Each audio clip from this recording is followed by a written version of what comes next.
നമ്മളിവിടെ ഭാഷ്യത്തിൻ്റെ വിശകലനമാണ് നടത്തുന്നത്. ഭാഷ്യകാരൻ എന്തൊക്കെ കാര്യങ്ങളാണോ പറഞ്ഞിരിക്കുന്നത് അത് ലളിതമായി വിശദീകരിക്കുവാൻ ശ്രമിക്കുകയാണ് ഇവിടെ ചെയ്യുന്നത്.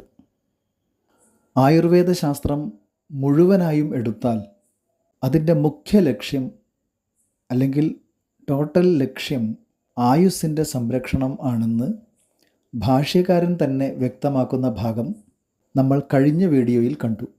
സ്വസ്ഥവൃത്തമെന്നും ആതുരവൃത്തമെന്നും ആയുസ്സിൻ്റെ സംരക്ഷണ മാർഗങ്ങൾ രണ്ട് തരത്തിലാണെന്ന് പറഞ്ഞ ഭാഷ്യകാരൻ ആദ്യം സ്വസ്ഥവൃത്തത്തിനെയാണ് വാഗ്ഭടാചാര്യൻ അഷ്ടാംഗഹൃദയത്തിൽ വിശദീകരിക്കുവാൻ ആരംഭിച്ചതെന്നും വ്യക്തമാക്കി തന്നു. എന്തുകൊണ്ട് സ്വസ്ഥവൃത്ത വ്യാഖ്യാനം ആദ്യം നടത്തി എന്നതിന് 3 വ്യത്യസ്ത തലങ്ങളിലുള്ള കാരണങ്ങളാണ് ഭാഷ്യകാരൻ പറഞ്ഞു വെക്കുന്നത്. ഏതൊക്കെയാണ് ആ 3 കാരണങ്ങൾ എന്നതാണ് ഇന്നത്തെ നമ്മുടെ വീഡിയോയിലെ ചർച്ചാ വിഷയം. നമുക്ക് നേരെ ഭാഷ്യത്തിലേക്ക് പോകാം. തത്ര മംഗല്യത്വാത് സ്വൽപവക്തവ്യത്വാത് ആതുര ഉപയോഗിത്വാത് ച സ്വസ്ഥവൃത്തമേവ ആദൗ ഉച്യത്തെ ബ്രാഹ്മേ മുഹൂർത്ത ഉത്തിഷ്ഠേത് സ്വസ്ഥോ രക്ഷാർത്ഥമായുഷഃ. ഇതാണ് ഭാഷ്യഭാഗം. അപ്പോൾ ഓർക്കുക, മംഗല്യത്വാത് സ്വൽപവക്തവ്യത്വാത് ആതുരോപയോഗിത്വാത്, ഇങ്ങനെ 3 കാരണങ്ങൾ. പക്ഷേ ഈ 3 കാരണങ്ങൾ ഒരേ നിലയിലുള്ള കാരണങ്ങളല്ല. ഇവ 3ഉം വ്യത്യസ്ത തലങ്ങളിലുള്ള കാരണങ്ങളാണ്. ലെവൽസ് ഓഫ് റീസണിങ് എന്ന് വേണമെങ്കിൽ നമുക്ക് ഇതിനെ വ്യാഖ്യാനിക്കാം. ഇതിൽ ആതുര ഉപയോഗിത്വാത് എന്ന കാരണം മാത്രമാണ് ആയുർവേദ ശാസ്ത്രപരമായ കാരണം.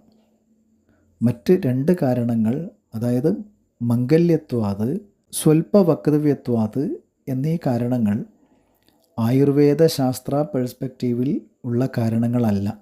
അത് നമുക്ക് വഴിയേ വിശദീകരിക്കാം. നമുക്ക് ആദ്യം ആതുര ഉപയോഗിത്വാത് എന്ന കാരണത്തെക്കുറിച്ച് ചിന്തിക്കാം. അവിടെ എന്തൊക്കെ ചർച്ചകളാണ് ഭാഷ്യകാരൻ കൊണ്ടുവരുന്നത്? എന്താണ് ആതുര ഉപയോഗിത്വം എന്ന് പറഞ്ഞാൽ?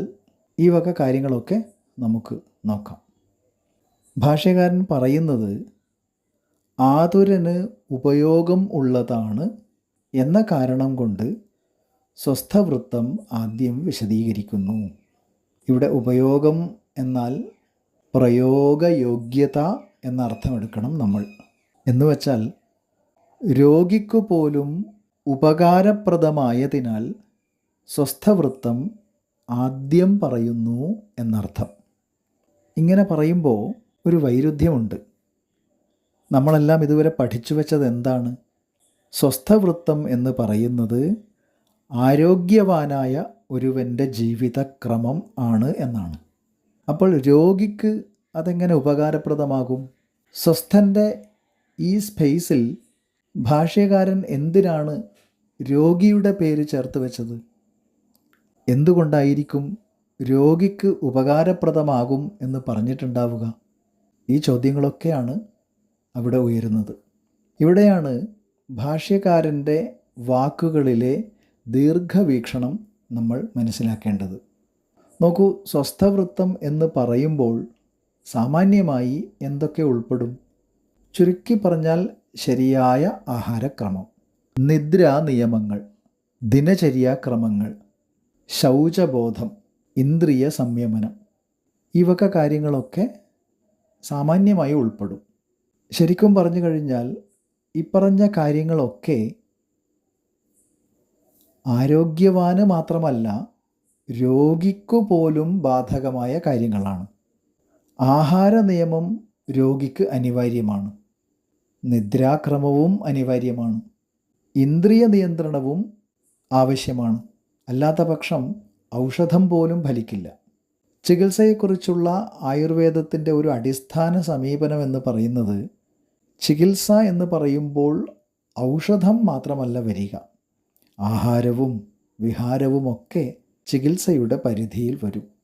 ഔഷധം പ്ലസ് ആഹാരം പ്ലസ് ജീവിതക്രമം ആണ് ചികിത്സ. ഇവയിൽ ആഹാരവും ജീവിതക്രമവും സ്വസ്ഥവൃത്തവുമായി ബന്ധപ്പെട്ടതാണെന്ന് നാം മനസ്സിലാക്കണം. സ്വസ്ഥവൃത്തമില്ലാതെ ആതുരവൃത്തം പൂർണ്ണമാകില്ല എന്ന് ചുരുക്കം. വളരെ ലളിതമായ ഉദാഹരണത്തിലൂടെ നമുക്കിത് മനസ്സിലാക്കുവാൻ സാധിക്കും. ഒരു രോഗിക്ക് ഔഷധം കൊടുക്കുന്നു എന്ന് കരുതുക. പക്ഷേ രോഗി സമയത്ത് ഉറങ്ങുന്നില്ല, പഥ്യവും പാലിക്കുന്നില്ല, ദോഷകോപം ഉണ്ടാക്കുന്ന ആഹാരം കഴിച്ചുകൊണ്ടേയിരിക്കുന്നു. ഔഷധം ഫലിക്കുമോ? തീർച്ചയായുമില്ല. അപ്പോൾ സ്വസ്ഥവൃത്തത്തിൻ്റെ നിയമങ്ങൾ ചികിത്സയ്ക്കുള്ള അടിസ്ഥാന വ്യവസ്ഥയാണെന്ന് കൂടി നാം ഇവിടെ മനസ്സിലാക്കണം.